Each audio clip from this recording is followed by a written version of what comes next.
मंडळी, गेल्या 2 महिन्यामध्ये असा एकही आठवडा गेला नसेल ज्यामध्ये मंत्री धनंजय मुंडेंवर आरोप झाला नसेल। संतोष देशमुख हत्या प्रकरण ते कथित कृषी घोटाळा। सुरुवात झाली ती संतोष देशमुख प्रकरणातील आरोपी वाल्मिक कराडांशी संबंध असल्याचा आरोप करत मंत्रिपदाच्या राजीनाम्याची मागणी सुरू झाली।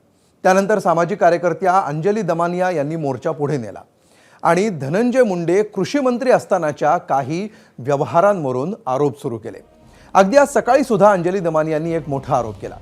23 सप्टेंबर 2024 आणि 30 सप्टेंबर 2024 या 2 तारखांवर कृषी विभागाने घेतलेल्या निर्णयावरून दमानिया यांनी आरोप केलाय। याच दोन्ही तारखांवर घेतलेल्या निर्णयांमुळे 200 कोटी रुपयांचा घोटाळा झाल्याचा दावा दमानिया यांनी केलाय। धनंजय मुंडेंनी कृषी सचिवांना लिहिलेलं पत्र सुद्धा अंजली दमानिया यांनी सोशल मीडियावर पोस्ट केलंय। 23 सप्टेंबर 2024 ला झालेल्या मंत्रिमंडळाच्या बैठकीमध्ये कृषी विभागाचा एकही विषय नसल्याचंही उघड झालंय।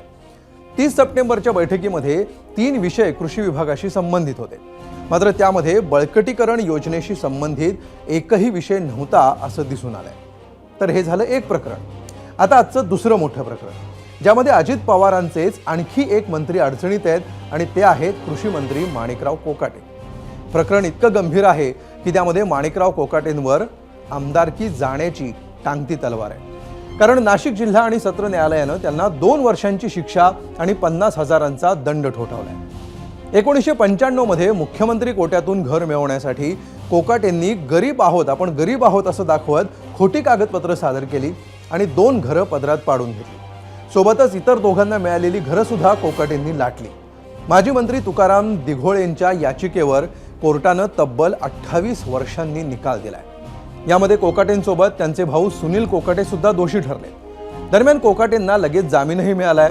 पण असं असलं तरी सुद्धा त्यांची आमदारकी राहणार की जाणार, त्यांच्या मंत्रिपदाचं काय होणार, हेही आपण आजच्या भागामध्ये समजून घेणार आहोत।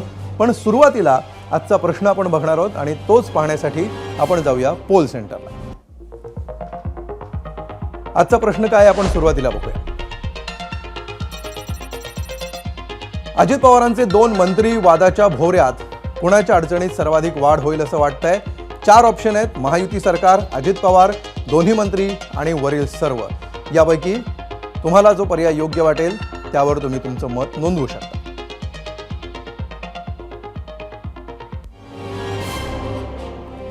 तर 200 कोटींच्या घोटाळ्याचा आरोप दमानिया यांनी केला आणि त्यांच्या सोबतच माहिती अधिकार कार्यकर्ते विजय कुंभार यांनी सुद्धा गंभीर आरोप केले। त्यांच्याकडूनच हा कृषी घोटाळा आपण समजून घेणार आहोत। मात्र त्याआधी आपण बघूया की अंजली दमानिया यांनी केलेला आरोप नेमका काय आहे, ज्यामध्ये त्यांनी मुख्यमंत्री देवेंद्र फडणवीसांसह अजित पवारांवर सुद्धा आरोप केलेले आहेत। ते आधी पाहूया। तुम्ही महाज्ञानी असाल तर सांगा, प्रस्ताव कधी होता आणि तुम्ही कधी ठेवलात, कधी ती मान्यता दिलीत? कारण हे सगळं DBT अंतर्गत व्हायला हवं होतं। तुम्ही त्यातनं बगल घेऊन हे जे केलंय ते अतिशय चुकीचं आहे। एक सांगा, जर शासन आहे आणि शासनाच्या बाहेर कोणी कृत्य केलं असेल, शासनाची जबाबदारी नाही चौकशी करण्याची? फडणवीसांची नाही आहे, अजित पवारांची चौकशी करण्याची जबाबदारी नाही आहे का? जाऊ मी कोर्टात? कारण त्यांना माहिती आहे पेंडन्सी एवढी आहे कोर्टाची, वर्ष लागतात त्याला। सिंचन घोटाळ्याची केस मी 10 वर्ष लढले आणि शेवटी शासनाने केस क्लोज केली, त्यामुळे पुढे काहीच झालं नाही आणि मी लढत बसायचं आणि तुम्ही इथे असे मंत्रिपदाचे थेर करत राहाल, किती योग्य आहे? तर मंडळी, अंजली दमानिया आणि विजय कुंभार यांनी नेमके काय आरोप केलेले आहेत आणि त्यावर धनंजय मुंडेंच्या कार्यालयाकडून काय स्पष्टीकरण देण्यात आलंय ते आता आपण बघूया। आजच्या मीडिया सेंटरला आपण जाऊया आणि नेमके आरोप काय आहेत बघा। कृषी खरेदीमध्ये 200 कोटींच्या घोटाळ्याचा आरोप आहे। दमानिया असं म्हणतात की 23 सप्टेंबरच्या मंत्रिमंडळ बैठकीमध्ये खरेदी प्रस्तावाला मंजुरी नव्हती, तर मुंडे असं म्हणतात की 23 सप्टेंबरच्या मंत्रिमंडळ बैठकीमध्ये खरेदी प्रस्तावाला मान्यता मिळालेली होती। पुढचा आरोप आहे, धनंजय मुंडेंनी कृषी सचिवांना तारखेचा उल्लेख न करता पत्र पाठवलं। त्यावर मुंडेंच्या कार्यालयाकडून असं स्पष्टीकरण आलं की ते पत्र नाही तर टिप्पण आहे, त्यावर तारीख टाकण्याचा प्रघात नाही। ज्याला टिप्पण पाठवलं तो त्यावर प्राप्त झाल्याची तारीख टाकत असतो। खरेदी प्रक्रियेमध्ये 200 कोटींचा घोटाळा झाला असा आरोप दमानिया यांनी केलाय। तर कुठलाही घोटाळा नाही, मान्यता प्राप्त खरेदी अजूनही झालेलीच नाही। ज्या सगळ्या विषयी आपण आरोप करत आहात त्यातली प्रत्यक्ष खरेदी झालेलीच नाही, याचं सुद्धा मुंडेंच्या कार्यालयाकडून स्पष्ट करण्यात आलं। तर अंजली दमानियांचे आरोप फेटाळून लावत धनंजय मुंडे यांच्या कार्यालयानं दमानियांविरोधात फौजदारी याचिका दाखल करण्याची प्रक्रियाही सुरू केलेली आहे. तर तिकडे धनंजय मुंडेंचे पारंपरिक विरोधक भाजप आमदार सुरेश धस यांनी सुद्धा पत्रकार परिषद घेत धनंजय मुंडेंनी आता तरी राजीनामा द्यावा अशी मागणी केली आहे. मुंडेंनी देऊन टाका ना, आता थोड्या दिवसापुरता राजीनामा द्या ना.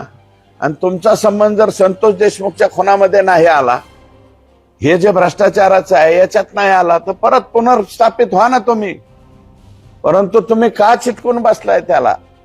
कशामुळे अलगत चिटकून बसलाय? आणि त्याच्यामुळे आमचे कुठं अजितदादाच्या पक्षाची पाहिजे तेवढी प्रसिद्धी होती, त्याच्यामुळे आम्हाला बी आनंद वाटतोय. CBI, ED, anti corruption department Maharashtra म्हणजे एसीबी महाराष्ट्र, माननीय मुख्यमंत्री किंवा माननीय राज्यपाल, केंद्र सरकार यांच्याकडं सविस्तर पुराव्यासह तक्रार दाखल करणार आहे. माझ्याकडे हे सगळं बाड आहे, मी तुम्हाला सुद्धा शेअर करतो. या व्यतिरिक्त कृषी मंत्री धनंजय मुंडे यांनी केलेल्या बदल्या आणि पदोन्नत्या या प्रक्रियेमध्ये सुद्धा 100 कोटी रुपयाचा भ्रष्टाचार केलेला आहे. तर चहूबाजूनं धनंजय मुंडेंवर आरोप होत असताना ॲडव्होकेट गुणरत्न सदावर्ते यांनी मात्र अंजली दमानियांसह धनंजय मुंडेंवर आरोप करणाऱ्या सगळ्यांवर पलटवार केलेला आहे. पाहूया. अहो, या कोण लागून गेल्यात? यांनी एखाद्या भटक्या विमुक्ताला अन्याय अत्याचार करायचं ठरवलं असेल, मानसिक त्रास द्यायचं ठरवलं असेल मुंडे कुटुंबाला, तर ह्या कोण आहेत? यांनी इकडून तिकडून कागद गोळा करून आणून काय एखाद्या समाजाला डॅमेज करू शकतात का? अगोदर ज्या प्रकारे त्या वंजारी भावांवर माझ्या आगपाखड करून घेतली, आता मला म्हणायचं नाही त्यांना सणसणाटी ताई, परंतु ताई म्हणणं खूप मोठं ठरेल. या रिकामा गाडग्यासारखं वाजणाऱ्या लोकांना उत्तर देण्याची गरज नाही. आणि मला असं वाटतंय की समाज यांना यांची लायकी दाखवली. आणि आता वेळ झालेली आपल्या पाहुण्यांसोबत चर्चा करण्याची आणि राजकीय विश्लेषण करण्याची. त्यासाठी आपल्यासोबत आहेत सामाजिक कार्यकर्ते विजय कुंभार, ठाकरेंच्या शिवसेनेच्या उपनेत्या सुषमा अंधारे आणि अजित पवारांच्या राष्ट्रवादीच्या रुपाली ठोंबरे. या सगळ्यांशी चर्चा करण्यासाठी आपण जाऊया पोल सेंटरला. गेस्ट सेंटरमध्ये तुम्हा सगळ्यांचं स्वागत आहे. तिघांचंही स्वागत 0 आवरच्या गेस्ट सेंटरमध्ये. आपण सुरुवात करूया कुंभार सरांपासून.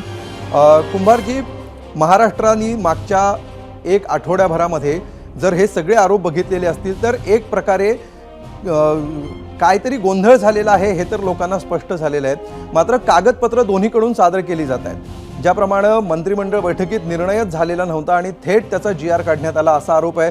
त्याच्यावर असा निर्णय झाला होता असं म्हणत धनंजय मुंडेंकडून सुद्धा, त्यांच्या कार्यालयाकडून सुद्धा कागदपत्र सादर करण्यात आलेली आहेत. तर अगदी थोडक्यामध्ये पहिल्या 1 ते 2 मिनिटांमध्ये जर तुम्ही ABP माझाच्या प्रेक्षकांना हे समजून सांगू शकलात की नेमका काय आरोप केलेला आहे.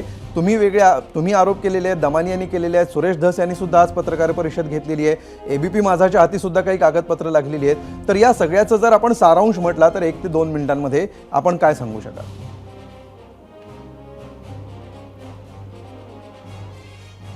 सारांश याचा असा आहे की अशा प्रकारचा जो धनंजय मुंडे भासवतात की जो ठराव झालेला आहे, जो प्रस्ताव मंत्रिमंडळात मंजूर झालेला आहे, तो प्रस्ताव मंजूर झालेला नाही. दुसऱ्यांदा सांगतो, 23 आणि 30 सप्टेंबरच्या याच्यामध्ये कुठलाही प्रस्ताव मंजूर झालेला नाही. परंतु हा एक भाग झाला, हा धनंजय मुंडेंचा विषय झाला. मंत्रालयामध्ये याच्या आधीही मी मागच्या वर्षी त्याची तक्रार केलेली आणि मुख्य सचिव कार्यालयात मी त्याचं इन्स्पेक्शनही घेतलेलं आहे. त्याही वेळी 13 मार्चला मंत्रिमंडळाच्या बैठकीत एक प्रस्ताव मंजूर झाला असं दाखवण्यात आलं. 15 मार्चला त्याचं वर्क ऑर्डर काढण्यात आली आणि त्याच्यामध्ये 13ला तो प्रस्ताव मंजूर झालाय असं म्हटलंय, त्याच्यावर लिहिलेलं आहे. मी सकाळी ट्विट केलंय, त्याच्यात ते पाठवलंय. परंतु 13 मार्चला असा कुठलाही प्रस्ताव मंजूर झाला नव्हता. याच्यामध्ये 2 प्रकार असतात. मंत्रिमंडळाच्या बैठकीमध्ये एक नियमित ठराव आणि एक अतिरिक्त प्रस्ताव हे येत असतात आणि त्याच्यातले जे काही दोन्ही मिळून जे मंजूर होतात ते वेबसाईटवर टाकले जातात, त्याचं पत्रकारांना प्रेझेंटेशन दिलं जातं. परंतु या संपूर्ण प्रकारामध्ये शासनाच्या वेबसाईटवर जे काही पाठवलेलं आहे त्याच्यामध्ये हे ठराव कुठेही मंजूर झाल्याचं दिसत नाही, मांडल्याचंही दिसत नाही. दुसरी गोष्ट अशी आहे की हे याची ज्या वेळेला इतिवृत्त तयार होतं त्यावेळेला ते मुख्य सचिवांकडून होतं आणि त्याच्यामध्ये तशा इतिवृत्तामध्ये त्याचा उल्लेख आढळत नाही. असं असेल तर मग ते आहे प्रस्ताव मंजूर झालेत असं भासून शासन आदेश काढले, कुणी प्रत्यक्षात खरेदी झाली नाही झाली हा भाग वेगळा, परंतु ते करण्याचा प्रयत्न झाला, त्यासाठी कागदपत्र रंगवण्यात आली. 30 सप्टेंबरला हा दुसरा कॅबिनेट डिसिजन आहे असं म्हणतायत आणि 4 सप्टेंबरला सगळी प्रक्रिया पूर्ण झाली, त्याची कागदपत्र तयार झाली. एवढा वेग तर कधीही कुठे दिसत नाही. त्याच्यावरचे तारखा बघा तुम्ही, ट्विटमध्ये त्या तारखा आहेत. हे ज्या वायुवेगानं हल्लेलं आहे याच्यामध्ये सगळी गडबड दिसून येते. अन्यथा एक ठराव मंजूर होऊन इतिवृत्त तयार होऊन पुन्हा त्याच्यावर शासन निर्णय निघणं ही फार मोठी प्रक्रिया आहे.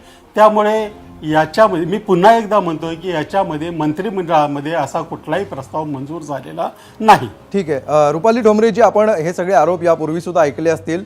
आपण कसं बघता या सगळ्या आरोपांकडे? जे मंत्रिमंडळात झालंच नाही त्याच्याविषयी GR निघतो आणि सगळी प्रक्रिया पुढे राबवली जाते, नेते पण याच्यामध्ये जबाबदार ठरले जातात, त्याच्यामध्ये अधिकारी सुद्धा तितकेच जबाबदार असा सुद्धा आरोप होतोय. कसं बघायचं या सगळ्याकडे? अंजली दमानिया यांनी आरोप केल्यानंतर हे आरोप कधी सुरू झाले?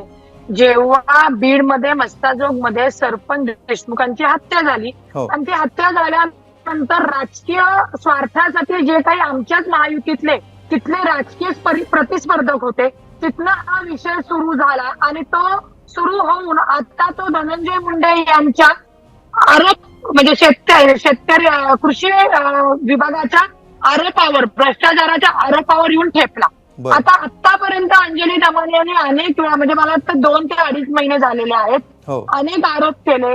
अनेक आरोपांना स्वतः धनंजय मुंडे भाऊ असतील त्यांनी उत्तर दिलेलं आहे, त्यांच्या विभागाने उत्तर दिलेले आहेत. आता एक लक्षात घ्या, जेव्हा एका मंत्र्याचा विभाग काम करतो तो काही त्याला स्वतंत्रपणे कुठली मान्यता नसते. त्याच्यामध्ये पूर्ण मंत्रिमंडळ किंवा मुख्यमंत्री उपमुख्यमंत्री यांना त्याच्या कल्पनांची फाईल पुढे जाण्याची प्रोसेस स्वतः खुद्द कुमार साहेब तिथं आहेत. ते तुम्हाला त्यांनी त्या कसा जे मंजूर होतो आणि कसं इतर उत्तर हे सांगितलेलं आहे. मुळामध्ये जे आरोप केले त्याची आज धनंजय मुंडे साहेबांच्या विभागाकडनं पूर्णपणे फेटाळण्यात आलेले आहेत. काय बरं दमानिया या कोर्टामध्ये जात नाही? म्हणजे मला सांगा, दमानिया किंवा जे आरोप करणार आहेत ते स्वतःला एक न्यायालय समजतात का? स्वतःला एक सक्षम यंत्रणा समजतात का? हे नाही, हा आरोप आमचा आहे, यांनी राजीनामा द्यावा. हा 200 कोटीचा नाही, उद्या दमानिया किंवा अजून उठतील आणि म्हणतील की 2000 कोटीचा आहे, पण तो तुम्हाला काहीतरी पुरावा द्यावा लागेल. आपलं राज्य कायद्यानुसार चालतं, संविधानानुसार चालतं. तुम्ही ज्यांच्यावर आरोप करतायत ते समोरून ते आरोप फेटाळतायत. मग याच्यासाठी जे यांचे आरोप आहेत ते खरे आहेत. ठीक आहे. म्हणजे तुमचे जे बेसिक 2 प्रश्न आहेत की या सगळ्या आरोपांचं टायमिंग हे आत्ताच का सुरू झालं, आणि दुसरी गोष्ट, जर त्याला उत्तरं दिलं जात आहेत तर तुम्ही कोर्टात का जात नाही, हे 2 तुमचे मूळ आर्ग्युमेंट्स आहेत. सुषमा अंधारेंकडे आपण जाऊया. सगळ्यांना आपल्याला इक्वल वेळ देण्याचा माझा प्रयत्न असेल. सुषमाताई, आपण कसं बघता ज्या प्रकारे आता हे आरोप, अशा प्रकारे जर हे सगळं चालणार असेल, म्हणजे आरोप होत आहेत ते फेटाळले जात आहेत, बातम्या येत आहेत आणि कोर्टात जा अशी मागणी होतीये, तर हे कसं प्रकरण पुढे जाणार? काय करायचं मग या सगळ्याचं? विजय कुंभारजींनी फार स्पष्टपणे काही मांडणी केलेली आहे. पण आता अडचण अशी आहे, याचे ते तांत्रिक मुद्दे थोडे समजून घेतले पाहिजेत असं मला वाटतंय. विजय कुंभारजींनी जितक्या स्पष्टपणे मांडणी केलेली आहे त्याला तितक्याच ताकदीने काउंटर अटॅक करताना धनंजय मुंडे यांच्या ऑफिसकडनं राज्याच्या मुख्य सचिव श्रीमती सुनीताजी यांच्या सहीचे एक पत्र सध्या समाज माध्यमावर फिरत आहे. कोण खरा कोण खोटा सामान्य माणसांना कळायला फार गोंधळ होतो. 1 मिनिटासाठी आपण असं गृहीत धरूया की विजय कुंभारजी किंवा दमानिया ही सगळी माणसं खरी आहेत. मग प्रश्न असा निर्माण होतो की ही सगळी माणसं खरी आहेत, यांनी दाखवलेली कागदपत्र खरी आहेत आणि यांना हे सगळं समजत आहे, पण जे या सगळ्या लोकांना म्हणजे दमानियांना किंवा कुंभार या सगळ्यांना समजतंय ते फडणवीसांना समजत नसेल का? म्हणजे देवेंद्र फडणवीसांची जी so called the Chanakya image वगैरे तयार केलेली आहे, बाहुबली वगैरे इमेज तयार केलेली आहे, त्या चाणक्याला हे कळत नसेल का की माझ्या मंत्रिमंडळात मी ज्यांना मंत्री म्हणून सामावून घेत आहे त्यांनीही म्हटलं होतं फ्लोअरवर की आम्ही ज्यांना मंत्रिमंडळात सामावून घेणार आहोत आम्ही त्यांचे पोर्टफोलिओ तपासणार आहोत. मग त्यांनी हे पोर्टफोलिओ तपासले नाहीत का? कारण आफ्टर ऑल हा सगळा मुद्दा मागच्या मंत्रिमंडळातला आहे. मग मागच्या मंत्रिमंडळात कोणत्या मंत्र्याने काय केलं त्याचे पोर्टफोलिओ तपासून त्याला आपल्या ठीक आहे. सुषमाताई, आपला संपर्क तुटलेला आहे. विजय कुंभारांकडे आपण पुन्हा एकदा जाऊया. कुंभार सर, ज्या प्रकारे हे काउंटर अटॅक केले जात आहेत, सगळी कागदपत्र दिली आहेत आम्ही, असं धनंजय मुंडेंच्या कार्यालयाकडून सांगितलं जात आहे, ही कागदपत्र खरंच दिलेली आहेत का, आणि जी दिलेली आहेत ज्याच्यामध्ये ज्या कागदपत्रांमध्ये उल्लेख दिसतो आहे, काही सह्यांची पत्र आहेत, काही बिनसह्यांची पत्र आहेत, ह्याच्यातली कुठली कागदपत्र आता त्यांच्याकडून सादर करण्यात आलेली आहेत आणि कुठले पुरावे ते देऊ शकलेले नाही आहेत?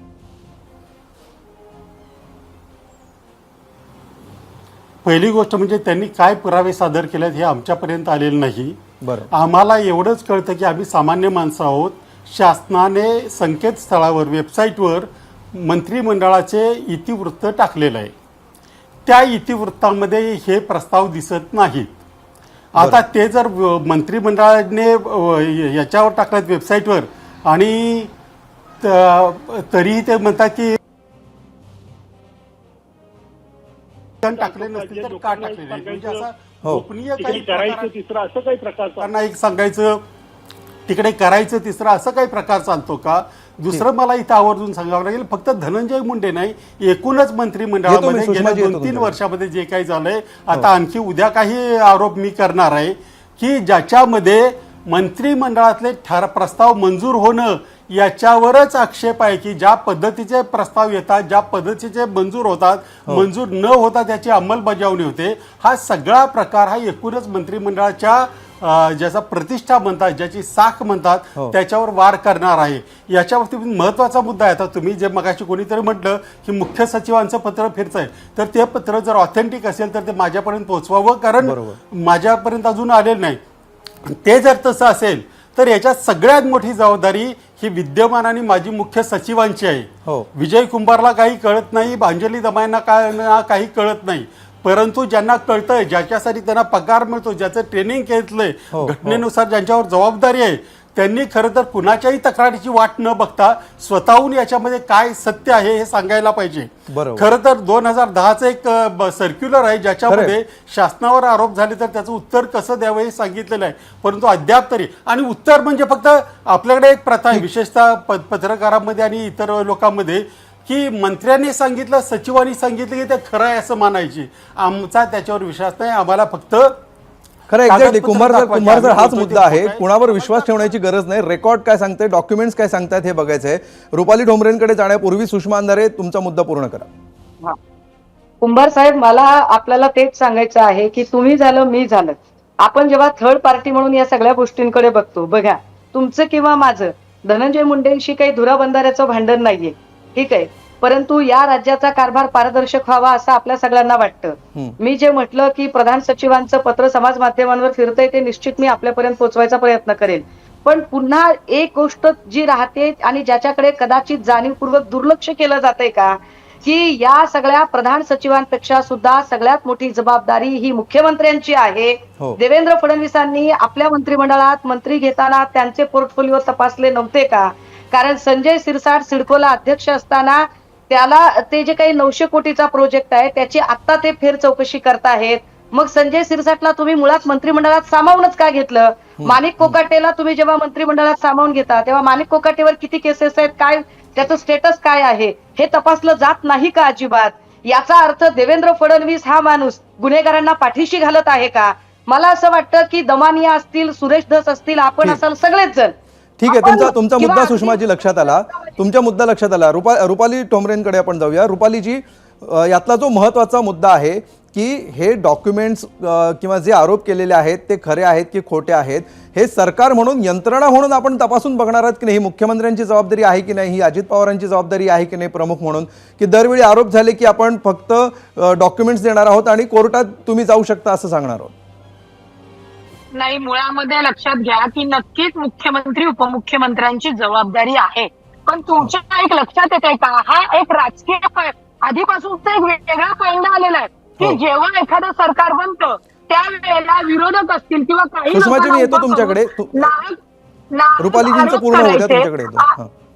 आरोप करायचे, आरोपांच्या फेरीमध्ये राजीनामा द्यायला लावायचा, आणि ज्यावेळी लक्षात घ्या आरोप केल्यानंतर त्याला काहीतरी पुरावे पाहिजेत ना.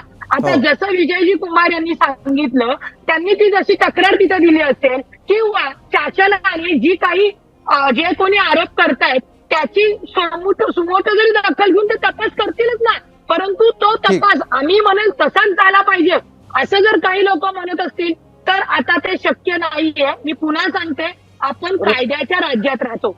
ज्यावेळी तुम्ही आरोपी एखाद्यावर गुन्हा दाखल अर्धा करता सेकंद रुपाली तेव्हा तो ताई. आरोपी असतो, गुन्हेगार रुपाली ताई, असतो. अर्धा सेकंद. त्याच्यामुळे कुणी उठायचं. ठीक आहे, सुषमा अंधारे यांना काहीतरी अर्धा बोलायचंय सेकंदातच रुपालीजी. बोलते. आपण त्या काय म्हणतात मला ऐकूया फक्त परत एका अर्ध्या मिनिटाची मला मांडणी एवढीच करायची आहे. अमोलजी, बोला. जेव्हा देवेंद्र फडणवीसांचा विषय निघतो तेव्हा माध्यमे विषय डायव्हर्ट का करतात? अँकर विषय डायव्हर्ट का करतो? बातम्या लगेचच बदलल्या का जातात? लगेच बातमी स्क्रोल का होते? या सगळ्या प्रकरणाच्या मुळाशी देवेंद्र फडणवीसांना सगळ्यांचे पोर्टफोलिओ माहित असताना मुळात देवेंद्र फडणवीसांनी या लोकांना मंत्रिमंडळात सामावून काच घेतलं? देवेंद्र फडणवीस हे काय हाईड अँड सीकचा खेळ खेळतात काय? हे सगळ्या लोकांना उंदरांसारखे असे खेळून मारायला बघतात का? त्यामुळे देवेंद्र फडणवीसांना सेफ झोन मध्ये ठेवून जर आरोप केले जाणार असतील तर कृपया जरा थांबा.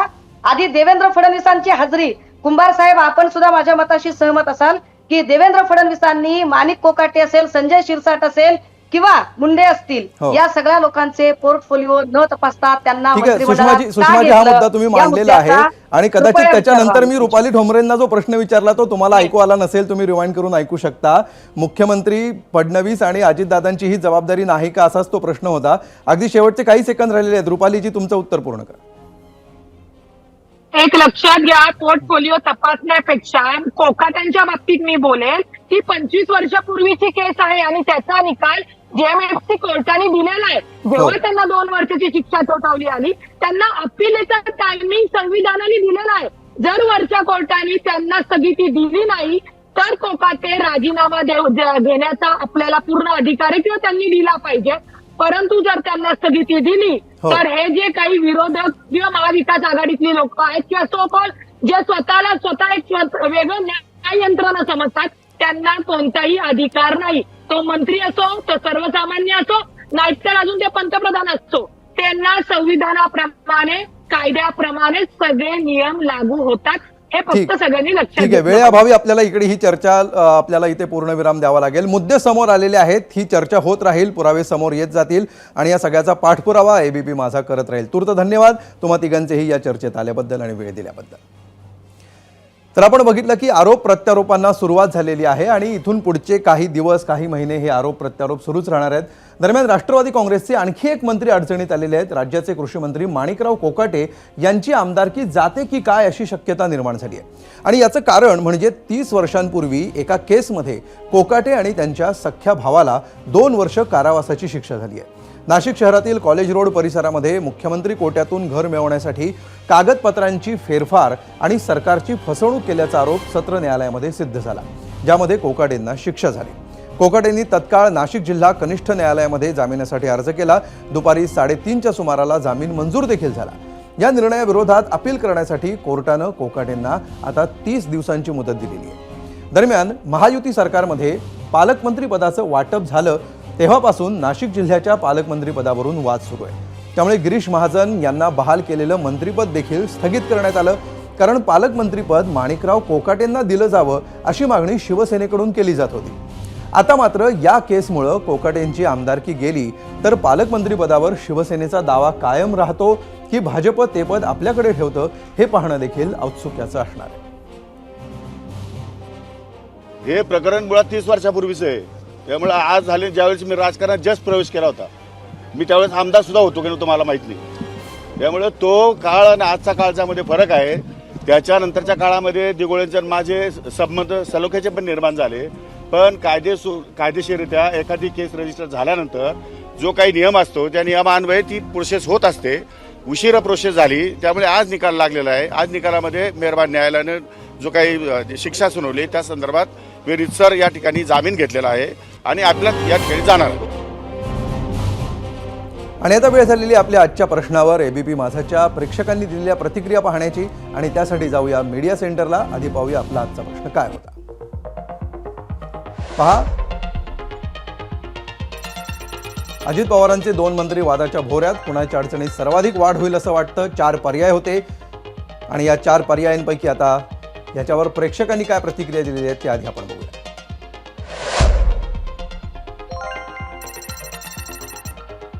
गोपाळ दंडगावाळे म्हणतात की जेव्हा खुद्द अजित पवारांवर अनेक आरोप होऊन ते वादाच्या भोऱ्यामध्ये सापडले होते तेव्हा ना त्यांच्या अडचणी वाढल्या होत्या ना शरद पवारांच्या अडचणी वाढल्या, तर मग आता असं काय वेगळं होतं.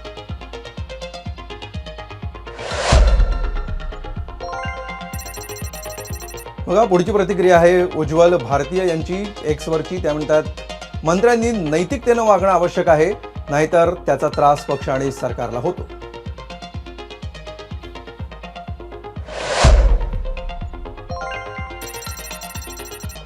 गणेश माळी म्हणतात, कोणाला काही होत नाही, सरकार कोणाचं आहे बघा.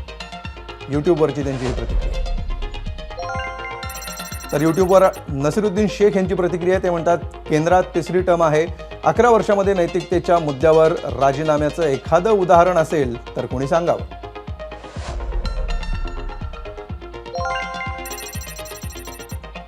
कोणाचीच अडचण होणार नाही अशी प्रतिक्रिया पांडुरंग नागरगोजे यांनी यूट्यूबवर दिली.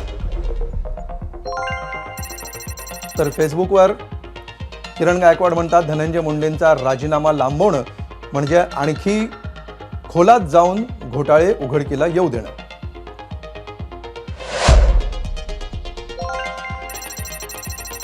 तर पंडित चावके म्हणतात, कोणालाही काही होणार नाही, कायद्यामध्ये भरपूर पळवाटा आहे.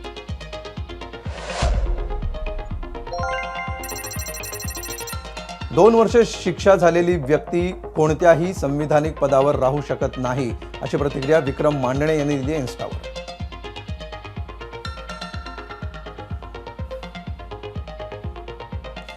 तर आता पाहूया 0 आवरच्या प्रश्नावर एबीपी माझाच्या प्रेक्षकांनी दिलेला कौल काय सांगतो, आणि त्यासाठी जाऊया पोल सेंटर.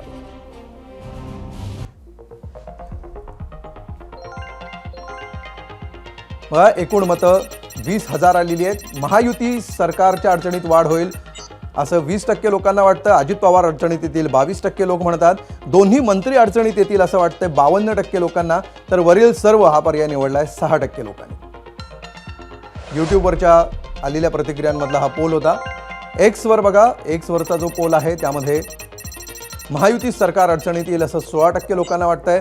अजित पवारांची अडचण वाढेल 31%, दोन्ही मंत्री 36%, तर वरील सर्व असा पर्याय निवडलाय 17% प्रेक्षकांनी.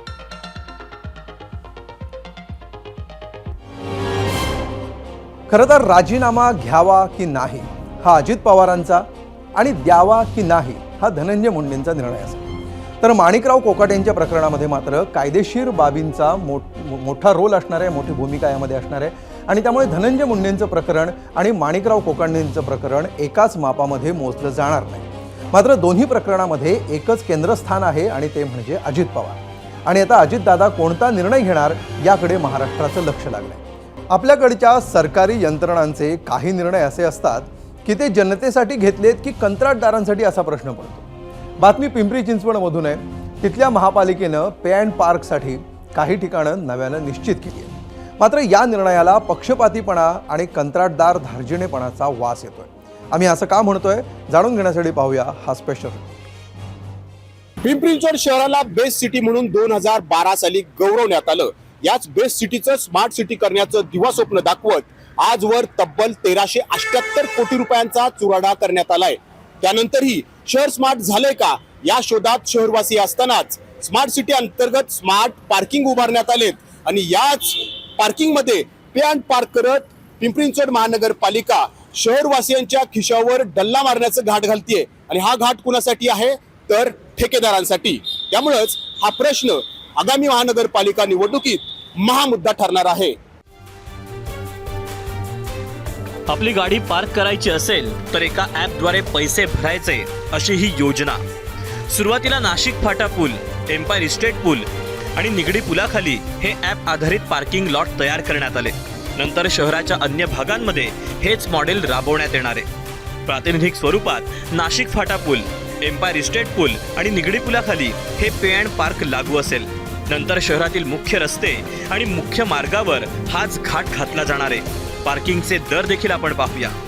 दुचाकी आणि रिक्षांसाठी ताशी 5 रुपये, चारचाकीसाठी 10 रुपये, टेम्पोसाठी 15 रुपये, मिनी बससाठी 25, तर ट्रकसाठी 100 रुपये मोजावे लागतील. तुम्हाला वाटेल यातले 70 ते 80% पैसे पालिकेला मिळतील आणि उरलेले ठेकेदाराला, पण तसं नाहीये. एप्रिल 2021 मध्ये सुद्धा शहरातील ठराविक चौकात आणि ठराविक मार्गांवरती पे अँड पार्क लागू करण्यात आलं होतं. पैसे वसुलण्यासाठी ठेकेदाराची नेमणूक ही करण्यात आली होती. ठेकेदाराला 45% आणि महानगरपालिकेला 55% रक्कम मिळणार असं प्रस्तावात नमूद होतं. मात्र नागरिकांच्या तीव्र विरोधाने पालिकेला ही योजना गुंडाळावी लागली. आता पुन्हा एकदा महानगरपालिकेनं हाच घाट घातलाय. यावेळी मात्र ठेकेदाराला 75% आणि महानगरपालिकेला अवघे 25% रक्कम मिळणार आहे. त्यामुळं हे स्मार्ट पार्किंग ठेकेदाराची पोटं भरण्यासाठीच उभारली आहेत का असा प्रश्न या निमित्तानं उपस्थित झालाय. आणि म्हणूनच पिंपरी चिंचवडकरांनी या नव्या पार्किंग योजनेला तीव्र विरोध केला. भाजी मार्केट तिथे ठेकेदारी पद्धतीने दिलेले आहेत, पण जे तुम्ही 5 रुपये म्हणताय ना ते तिथे 15 रुपये वसूल करतो तो. आणि महानगरपालिकेच्या आदेशाने असं निर्लज्जपणे लिहिलेलं आहे. पहिली गोष्ट, कुठलंही शहर डेव्हलप करताना पार्किंगची व्यवस्था ही आधी बघायला पाहिजे. तुम्ही आधी शहर डेव्हलप करता नंतर पार्किंग शोधता. हा रोड टॅक्स कसला भरतोय आम्ही? असं थोडी चालणार. एवढे जागीरदार आहेत का सर्व लोक 5 रुपये तासाला द्यायला? तुम्हाला काय म्हणायचं याच्यावर? तुम्ही सुविधा करून द्या ना. आता एवढा मोठा ब्रिज आहे, एवढं मार्केट आहे, मग या मार्केटवाल्याचं कुठे आहे सुविधा? पार्किंग नको यायला. तुम्ही या गाडीचे पैसे घेता तर पार्किंग कोण देईल द्यायला? सगळं असंच चाललेलं आहे ना प्रत्येक ठिकाणी. आता ते नंबर प्लेट बदलायचं ते पण ठेकेदारालाच जाणार आहेत ना सगळे पैसे. 4 कंपन्यांनाच दिलेले आहेत पैसे. त्यामुळे हे सगळं वसूल तुमच्याकडनं करायचं आणि ठेकेदारांचीच पोटं भरायची. नागरिकांनी किती कर द्यायचे आता? एक आमदार, एक खासदार यांचे 1 वर्षाची कॉस्टिंग काढली तर आम्हाला एवढं आमच्या पॉकेटमधनं पैसे जात आहे. यांना कुठे पार्किंगला हे पैसे द्यावे लागत नाही, टोल भरावा लागत नाही. एवढ्या मोठ्या फॅसिलिटी सगळ्या दिलेल्या आहे. सामान्य माणसासाठी काय दिलेलं आहे? महापालिकेनं मात्र यामागे अजबच तर्क सांगितला. पार्किंगचे पैसे वसूल करण्यासाठी जे ॲप बनवण्यात आलं त्या स्टार्टअपला आपल्या गुंतवणुकीचा खर्च तरी काढता यावा म्हणून त्यांना 75% रक्कम दिली जाणार आहे. त्यांनी स्वतःचं ॲप डेव्हलप केलेलं आहे आणि स्वतःचा QR कोड ॲप डेव्हलप करून सुलभता येण्यासाठी त्याची स्वतःची इन्व्हेस्टमेंट करून तो पुढे आलेला आहे. तर त्याचा सुरुवातीचा खर्च निघावा यासाठी हे फक्त 6 महिन्यासाठी, पहिल्या 6 महिन्यासाठी असा दर असेल. त्याच्यात बदल करता येणं शक्य आहे. पार्किंगचे कंत्राटदार अनेकदा अरेरावी करतात, जादा पैसे मागतात, नाही दिले तर हाणामारी करण्यास सुरुवात करतात. असले प्रकार होणार नाही याची कुठलीही हमी देण्यास महापालिका तयार नाहीये. तब्बल 1378 कोटी रुपयांचा चुराडा झाल्यानंतरही पिंपरी चिंचवड शहर स्मार्ट झाले का हो? हे स्मार्ट पे अँड पार्किंगचं धोरण नेमकं कुणासाठी आणलं जात आहे हो? या प्रश्नांची उत्तरं शोधण्यासाठी कोणत्याही संशोधनाची गरज नक्कीच नाही. तरीही हे राज्यकर्ते मुग घेऊन गप्प आहेत. आता जर मतदार राजाच्या खिशावर डल्ला मारण्याचा पालिकेचा हा घाट या राज्यकर्त्यांनी हाणून पाडला नाही तर आगामी महानगरपालिका निवडणुकीत हा मतदार राजा या राज्यकर्त्यांना पाडल्याशिवाय राहणार नाही. नाजिमुल्ला, ABP माझा, पिंपरी चिंचवड. सोलापूर शहराची ओळख बदलण्याचा महापालिका प्रशासनाचा प्रयत्न आहे. गेल्या काही काळामध्ये सोलापूर महापालिकेनं राबवलेल्या एका मोहिमेमुळे नागरिकांनी समाधान व्यक्त केलंय. पण महापालिकेनं राबवलेली मोहीम काहीच दिवसांपुरती मर्यादित राहू नये अशी आशा नागरिक व्यक्त करतात. आपण पाहूया सोलापूर महापालिकेनं नेमकी कोणती मोहीम राबवली आहे. महापालिकेचे महामुद्देमधल्या खास रिपोर्ट. स्वच्छ सोलापूर, सुंदर सोलापूर. आधी हे केवळ भिंतींवर रंगवलेल्या चित्रापुरतंच मर्यादित होतं. सोलापूर शहरात जिकडे तिकडे अस्वच्छता दिसून यायची. त्यामुळे स्वच्छ सुंदर सोलापूर ऐवजी अस्वच्छ सोलापूर अशी जणू ओळख होत चालली होती. मात्र हीच ओळख पुसण्याचं काम सोलापूर महानगरपालिकेनं हाती घेत युद्ध पातळीवर ठिकठिकाणी स्वच्छता मोहीम राबवली. सोलापूर महानगरपालिकेच्या माध्यमातून सध्या स्वच्छता मोहीम सोलापूर शहरामध्ये अतिशय प्रभावीपणे राबवली जात आहे. सोलापूर महानगरपालिकेने सध्या जे स्वच्छता मोहीम जी हातात घेतलेली आहे ती खरंच स्वागतार्ह आहे. निदर्शनास आलेल्या घाण ज्या ज्या ठिकाणी अस्वच्छ दिसतं त्या ठिकाणी स्वच्छतेच्या संदर्भात अधिकाऱ्यांनी खूप चांगलं काम केलेलं आहे. त्यांच्या या कार्याला आमच्या सोलापूरकरांचा सलाम. पालिकेनं सर्वात आधी पानटपरी चालकांना लक्ष केलं. त्यांच्याकडून तब्बल 5,000चे दंड तर घेतलेच, शिवाय त्यांच्याकडूनच त्यांच्यामुळे झालेली घाणही स्वच्छ करून घेतली. तर या निमित्तानं सोलापूरमधील जे नागरिक आहेत त्या सर्वांना माझी अशी विनंती राहील की आपण मावा तर खाऊच नाही, ते आरोग्याला धोकादायक असतं. गुटखा, मावा हे धोकादायकच आहे. पण जरी आपण समजा खाल्लं तरी ते फक्त आपण थुंकदानीमध्येच थुंकावं आणि रस्त्यावर किंवा फुटपाथवरती कुठेही थुंकू नये. यानंतर महापालिकेनं आपला मोर्चा सर्वसामान्य नागरिकांकडे वळवला. जे नागरिक सार्वजनिक परिसर घाण अस्वच्छ करतील त्यांच्यावर थेट दंडात्मक कारवाई करण्यात येणार आहे. साधारणतः एका वेळी थुंकण्याच्या बाबत 150 रुपयापासून ते 300 रुपयापर्यंत दंड केलेला आहे प्रत्येक दुकानदाराला. रस्त्यावरती कचरा टाकणे किंवा कचरा कुंडीमध्ये कचरा न टाकता त्या एखाद्या कोपऱ्यावरती कचरा टाकणे किंवा रस्त्यावर थुंकणे, कॅरी बॅग यूज करणे, तर याच्या बाबतीमध्ये नोटिफिकेशन आम्ही काढलेलं आहे. दरम्यान सोलापूर महानगरपालिकेची ही स्वच्छता मोहीम केवळ काही दिवसापुरतीच मर्यादित राहू नये अशी अपेक्षा नागरिक समाधानासह व्यक्त करतायत. हे जे काय करतायत हे तात्पुरतं किंवा प्रसिद्धीसाठी असू नये तर कायमस्वरूपी काहीतरी ह्याच्यामधनं पवार साहेबांनी करायला पाहिजे आहे. ही जी मोहीम आहे ती कायमस्वरूपी राहावं आमची अशी इच्छा आहे. आणि ह्याच्याबद्दल दुसरी गोष्ट महत्त्वाची अशी की त्यांनी स्वच्छता केली इथपर्यंत ठीक आहे किंवा महापालिकेची ती जबाबदारी आहे म्हणून त्यांनी केलं हे ठीक आहे, परंतु आपल्या सोलापुरातल्या नागरिकाची सुद्धा जबाबदारी आहे की त्यांनी ही स्वच्छता व्यवस्थित ठेवायला पाहिजे आहे. आपण आपलं गाव स्वच्छ ठेवणं हे अतिशय महत्त्वाचं आहे. संपूर्ण शहर स्वच्छ होणं हे काही एका दिवसात शक्य नाही, पण त्याची सुरुवात ही नक्कीच सकारात्मक आहे. सोलापूर सुंदर होण्यासाठी अशा स्वच्छता मोहिमेत सातत्य असणं तितकंच गरजेचं आहे. त्यासाठी अधिकाऱ्यांची इच्छाशक्ती आणि प्रामाणिक प्रयत्न यासोबतच नागरिकांची साथही तितकीच मोलाची आहे. आफताब शेख, एबीपी माझा, सोलापूर. एबीपी माझा, उघडा डोळे बघा नीट.